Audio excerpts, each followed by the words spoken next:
If you are looking for some support for current affairs, if you are a fresher, you are a working professional, you are a repeater, but you want some support for current affairs, then I have a program for you. I have given the brochure and also the announcement video link in the description. You can watch if you are interested. Hello all, welcome back to Current Affairs Hitlist series. I am Guna Mathivanan from Offices IAS Academy. In today's video, we are going to discuss about autosomal recessive disorder. See, let's take father, let's take mother, right? So from father and mother, see, father has 23 pairs of chromosomes, that is nothing but 46 chromosomes. Okay, mother has 23 pairs of chromosomes, that is 46 chromosomes. That we are able to understand. From father and from mother to the child, from father 23 chromosomes will come, from mother 23 chromosomes will come. So the child totally will be having 46 chromosomes. Okay, so now assume that the father has a mutant gene. Assume father has a mutant gene. Assume mother is also having a mutant gene. Assume mother is also having a mutant gene. See, 46 chromosomes are nothing but 46 compressed DNA. In one of the compressed DNA, we have a mutant gene. In one of the compressed DNA, we have mutant gene. Now, let me assume that, see, from this 46, 23 is going to come here. From this 46, 23 is going to come here. Okay, so there is a chance the mutant gene can come here, because in that 46, in one of the chromosome, we have that mutant gene. There is a chance that the mutant gene can come here. So from the father, the mutant gene can come to the child. Assume mother is also infected because of sickle cell disease. Assume that from mother also the mutant gene, unlucky child, the mother is from the mother also we get that mutant gene. So in that situation, the baby will be definitely having sickle cell disease. Right? See, out of 46 chromosomes from father, 46 from mother, all the healthy chromosomes, 23 healthy from father, 23 healthy from mother can also come to the child. But I am taking case 1. In case 1, assume that from the father, 23 comes to the child. In the 23, one infected gene comes. From mother, 23 can come to child. From mother, one infected gene comes. So infected gene from the father, infected gene from the mother comes. Then baby will be having sickle cell disease. The baby will have sickle cell disease. This is one case. Look at another case. Now from father, mutant gene comes. But from mother, all the 23 are healthy. But remember, I am taking a case where father is having sickle cell, mother is also having sickle cell disease. I am taking that case. Now from father, mutant gene came to the child. From the mother, child is lucky now. From the mother, the 23 are healthy, which is coming to the child. In that case, what happens?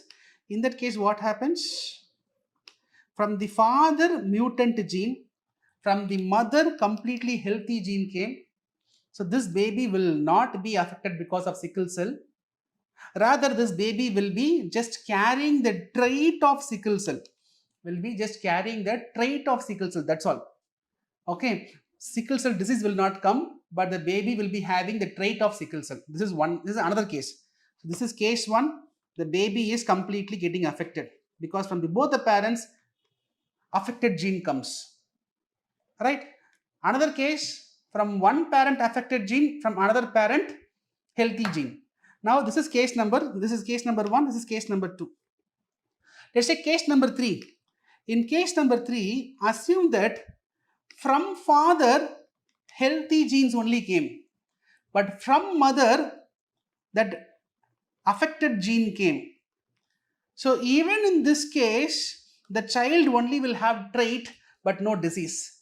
The child will only have the trait but no disease. This is third case. Now let's take the fourth case. Fourth case. Lucky child. Father has a, so father has that mutant gene, mother has the mutant gene, but from father only healthy genes came. From mother only healthy genes came.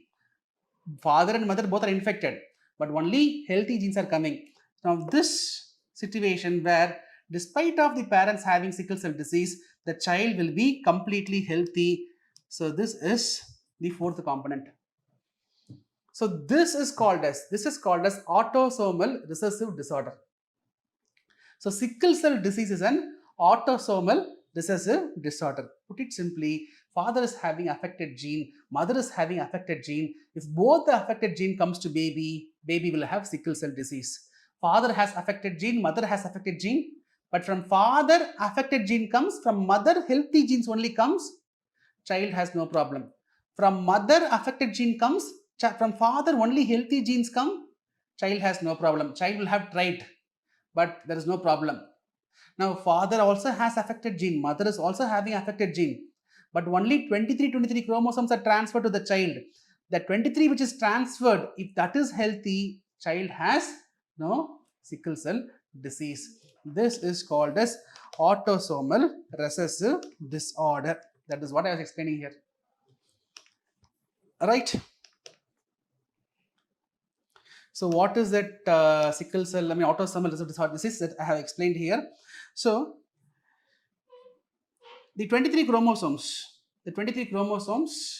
right? The 23 pairs of chromosomes, 23 chromosomes comes to it comes from the father, 23 comes to the child, from mother, 23 comes to the child. The 23rd chromosome is called as sex chromosome. The 23rd chromosome is called as sex chromosome, and the remaining 1 to 22 is called as autosome. It is called as autosome. The 23rd chromosome is called as sex chromosome. The remaining 22 is called as autosome. In that 22, the 11th chromosome,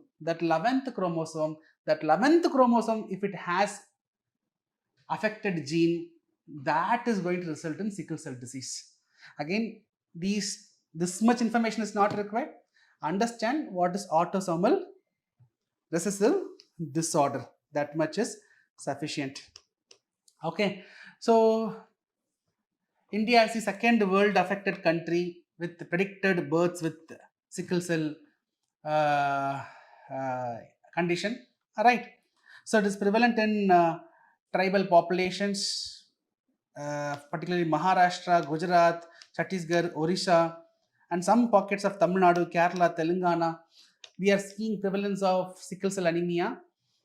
The problem is lack of infrastructure, primary healthcare centers in the tribal regions, lack of screening. So all these are becoming the reasons for the higher sickle cell anemia condition in India. So treatment, it is a genetic disorder, so elimination becomes challenging. What we can do is stem cell therapy, or we can do gene therapy, but stem cell therapy or gene therapy both are in research stage. For curing the sickle cell anemia, both are in research stage, so that cannot be employed. So what we can do is bone marrow transfer can be employed, blood transfusion can be employed, bone marrows. So inside the bone you will have a halo region where you will have the bone marrow. It is that bone marrow region where the red blood cells will be produced. Okay, so healthy bone marrow, I have healthy bone marrow. There's another person which they are not having healthy bone marrow. That is why RBCs are getting affected. So bone marrow can be transferred to the affected people. From that, healthy RBC will be produced. So it is through that we can cure, or blood transfusion we can do, through that we can cure. Right. So it is challenging to address this. This is challenging. Right. I'll tell you two informations. One is See, the red blood cells usually will live for 120 days. For every 120 days, the red blood cells will be newly produced. But this sickle shaped RBC will live only for 30 days. So frequently the RBCs will die. That will also result in a lot of consequences. And one more interesting factor I would like to add here. Okay, so here the patients with sickle cell disease, they are less prone to malaria. The patients with sickle cell disease, they are less prone to malaria. Why? Because the malarial parasite that will multiply inside the RBC, the malarial parasite which will enter into a red blood cell, inside a red blood cell only it will start multiplying. But when the red blood cell is sickle shaped, when already the size is small, from the disc shaped red blood cell, now the shape got shrinked into a sickle. So inside this, the malarial parasite cannot proliferate, cannot multiply. So just an interesting point, that sickle cell disease affected patients are less prone to malaria. Okay, this also can keep it in mind.